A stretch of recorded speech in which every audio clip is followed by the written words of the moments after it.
Здравейте, аз съм доктор Шеф и днес ще ви разкажа каква е разликата между ботокс и филър.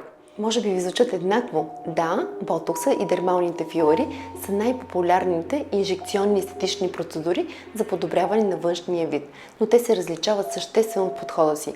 Ботокса отпуска мускулите и по този начин изглажда бръчките и гънките, които се получават, когато ние изразяваме емоции и правим мимики.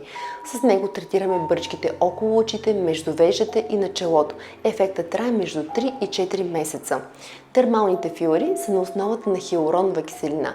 С тях запълваме загубен обем, изглаждаме бръчките около устата, правим устните по-пукави, изграждаме брадичка.